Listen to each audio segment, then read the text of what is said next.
Hello everyone, welcome to study word. So आज हम पढ़ेंगे वर्क प्लेस डाइवर्सिटी के unit 3, that is organizational culture का क्या मतलब है।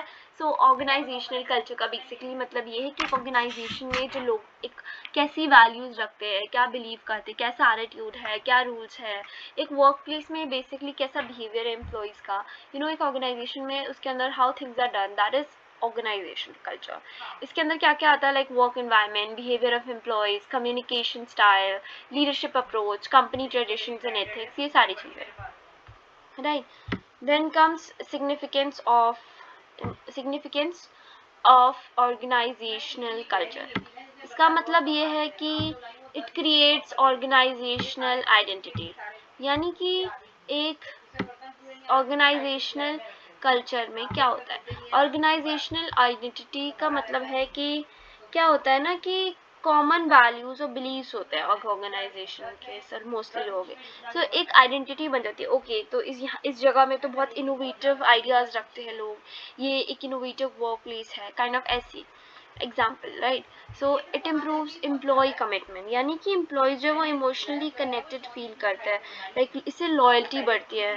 Then it guides employee behaviour, यानी कि कल्चर जो है एक तरह से एक अनरिटर्न बुक की तरह होता है, लोगों को ये बताता है कि कैसा बिहेवियर एक्सेप्टेबल है, कैसे परफॉर्म करना चाहिए, कैसे कम्युनिकेट करना चाहिए।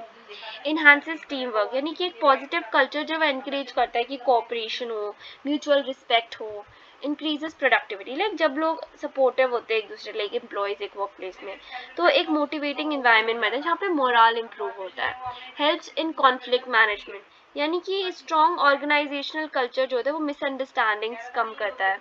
Then supports change and innovation, यानी कि ऑर्गेनाइजेशन जो है वो एक फ्लेक्सिबल कल्चर जो है वो अडाप्ट कर सकते हैं, like new technology, market changes, attracts and retain talent, यानी कि एक अच्छा वर्क प्लेस जो है वो स्किल्ड एम्प्लॉयज़ को हेल्प करता है कि keep talented workers for longer time, right. Then comes important task related values. Task related values सबसे पहले ये होती है कि एक इंसान को कमिटमेंट होना चाहिए अपने वर्क को लेके, right.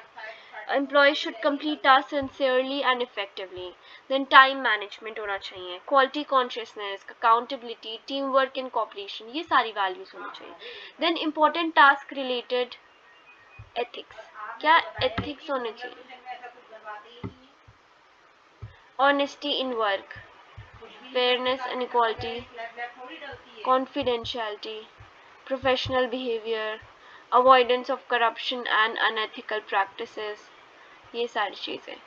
Then comes individual values. Individual values क्या है, इंडिविजुअल वैल्यूज़ यानी कि personal beliefs, principles and standards जो गाइड करते हैं एक पर्सन के बिहेवियर को, डिसीजन को और एटीट्यूड एक वर्क प्लेस में।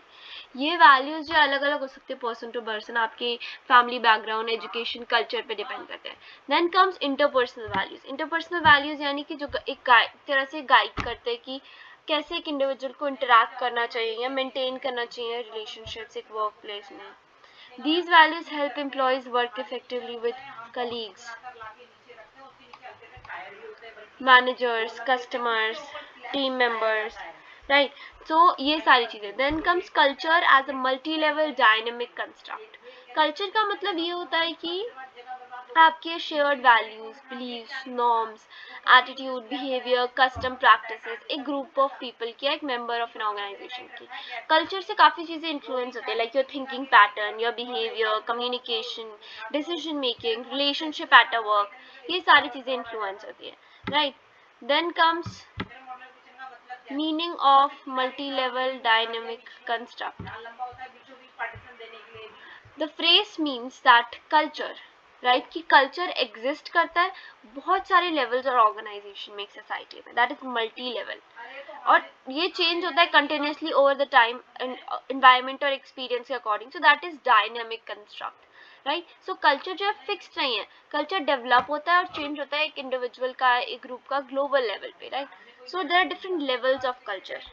So different levels of cultures are like, first is individual level of culture. Individual level of culture में सबसे पहले ये होता है कि एक कल्चर में बेसिकली एक इंडिविजुअल के पर्सनल बिलीव्स, उनके एटीट्यूड्स, उनके वैल्यूज़, ये सारी चीज़ें इंडिविजुअल है। ग्रुप लेवल कल्चर, कल्चर जो है वो एक तरह से टीम को, ग्रुप को कैसे हमें इंटरेक्ट करना है, that is group level culture. Then organisational level culture, एक ऑर्गेनाइजेशन में कैसे बिहेव करना है। देन नेशनल कल्चर, कि कंट्री टू कंट्री भी कल्चर बेस्ड करता है। देन ग्लोबल कल्चर, ग्लोबल जो है वो प्रैक्टिसेस क्रिएट करता है अक्रॉस कंट्रीज, लाइक कि international business ethics, global communication style, technology driven culture, like एक मल्टी नेशनल कंपनी है तो उसे अलग अलग प्रोफेशनल स्टैंडर्ड जो है वर्ल्ड वाइड अडॉप्ट करने होंगे, that is global culture, right. Then comes major complexities in global organizations. So क्या मेसोरिकल कॉम्प्लेक्सिटी होती है? फर्स्ट इज कल्चरल कॉम्प्लेक्सिटी, अलग अलग कंट्रीज के एम्प्लॉय अलग अलग लैंग्वेजेस, अलग अलग ट्रेडिशन, वर्क स्टाइल और वैल्यूज देखते हैं, तो उसने बोला कि कल्चरल कॉम्प्लेक्सिटीज होती है, right.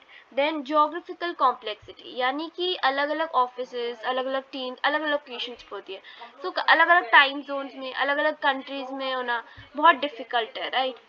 Then legal and political complexity, यानी अलग अलग कंट्रीज में अलग अलग लॉज होते हैं, टैक्स सिस्टम्स होते हैं, पॉलिटिकल कंडीशंस अलग अलग होती है, सो ये सारी चीज़ें भी देखना है, तो लीगल।